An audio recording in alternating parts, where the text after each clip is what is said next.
Okay जी, अभी हम चलते हैं आपके जो क्वेश्चंस हैं, इसका डी पार्ट है जिसमें शॉर्ट आंसर्स वाले क्वेश्चंस हैं।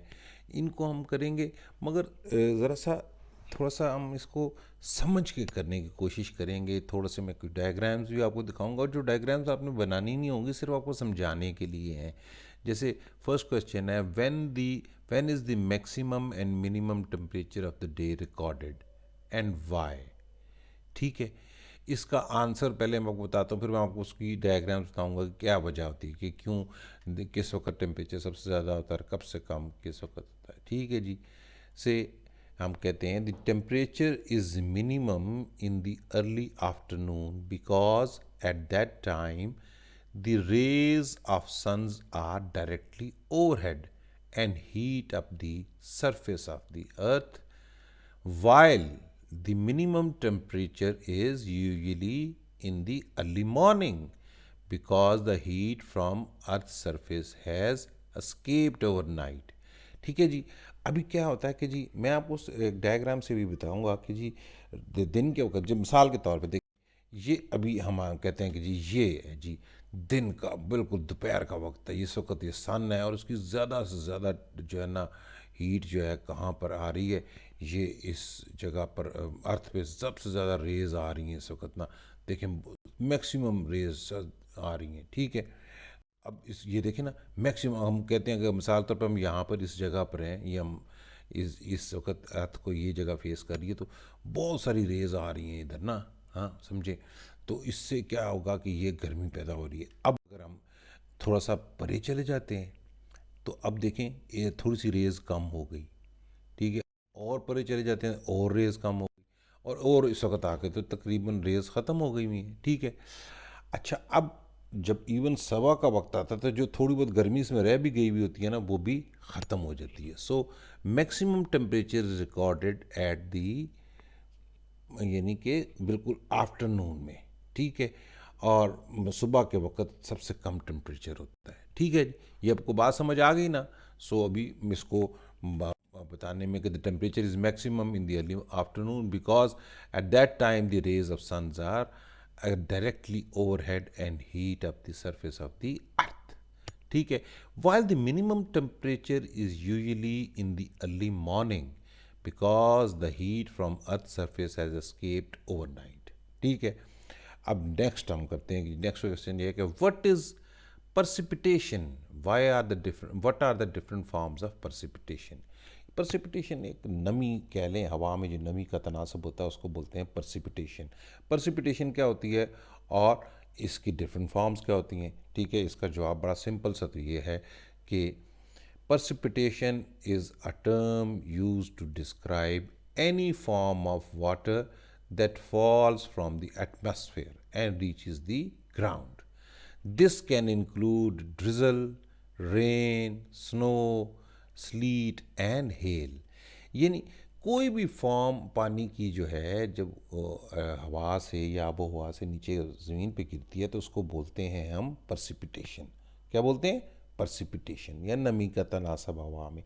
अच्छा, ये precipitation जो है ना, इसकी बहुत सारी वजूहत हो सकती हैं। ड्रिजल यानी कि हल्की हल्की बारिश, या बिल्कुल बिल्कुल बूंदाबांदी हल्की सी, या तेज़ बारिश रेन, या स्नो, या स्लीट, जैसे बड़ी अभी स्नो होती है पर वो थोड़ी सी बारीक सी स्नो होती है, या प्रॉपर जो है ना सख्त किस्म की जो है ना बर्फ़ जो है। ठीक है, सो ये सारी किस्में जो हैं वो क्या हैं, precipitation की हैं। ठीक है, अब हम कहते हैं नेक्स्ट क्वेश्चन है, clouds can both cool down and warm up the temperatures on the earth, explain.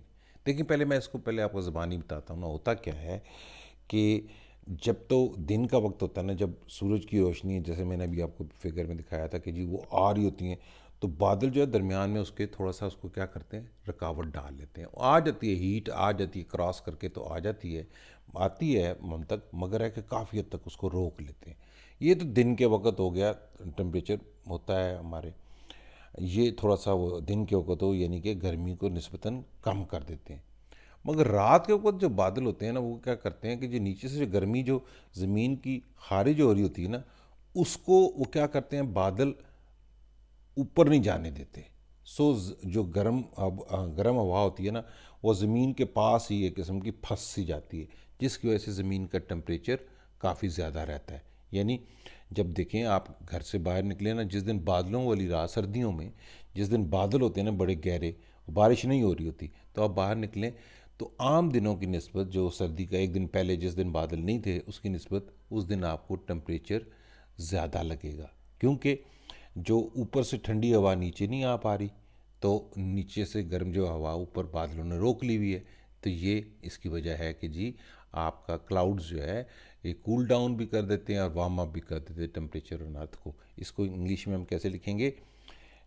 During the day, the clouds stop the hot rays of sun to reach the earth and cause the cold, while during the night, the heat is trapped below the clouds and the temperature does not drop. ठीक है जी। तो ये हो गई बड़ी अच्छी वजह पता चल गई हमें कि जी बादलों की वजह से दिन के वक्त गर्मी कम हो जाती है और रात के वक्त सर्दी भी कम हो जाती है। जो कि रात को ज़्यादा उधर नहीं होती है ना सर्दी, तो वो क्या होता है कि क्योंकि ज़मीन का जो गर्मी जो है ना वो खारिज होती है, तो वो बादल उसको ज़्यादा ऊपर नहीं जाने देते, जिसकी वजह से ज़मीन के करीब करीब गर्म हवा रहती है। तो बाकी दिनों की निस्बत जिस दिन बादल ना हो तो हमारे ज़मीन उस दिन ज़्यादा गर्म रहती है। नेक्स्ट क्वेश्चन है, why do many places located the near equator have a hot climate? ठीक है जी। इसमें बुक में बड़ा अच्छा दिया हुआ है, अगर आपने गौर से पढ़ा हो, कि इक्वेटर जो होता है ना, वो उस इक्वेटर पे जो जगह होती हैं वो हर वक्त सूरज के सामने सामने ही रहती हैं। ठीक है, हर वक्त सूरज के सामने सामने रहती हैं, जिसकी वजह से सारे मौसमों में, इसलिए उनके पूरे 12 महीने वो, क्योंकि सूरज उनके सामने ही तकरीबन होता है, तो इसकी वजह से वो जो इक्वेटर वाली जगह होती हैं वो निस्बतन ज़्यादा गर्म होती हैं, उनकी क्लाइमेट हॉट होती है। सो इसको इंग्लिश में हम ऐसे लिखेंगे, the places near the equator are exposed to the sun most of the time, hence the weather on the equator is hot. ठीक है जी। यानी सारे साल में ये जो है ना सूरज इक्वेटर के, तो यानी जो पोल्स वाली जो नॉर्थ की तरफ या साउथ की तरफ जो जगह होती हैं उन पे तो सूरज की कमी या ज़्यादती होती रहती है मौसमों में मुख्तलिफ, मगर इक्वेटर पे सूरज तकरीबन उसी तरह का ही रहता है। इसलिए तकरीबन 12 महीने जो इक्वेटर पे जगह होती हैं उनका टेम्परेचर सेम ही रहता है और थोड़ा गर्म रहता है। ठीक है।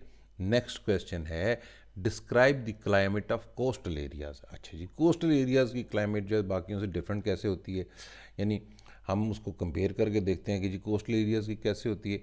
बड़ा इजी सा है, क्या कि the water in the oceans heats up and cools down slower than the land.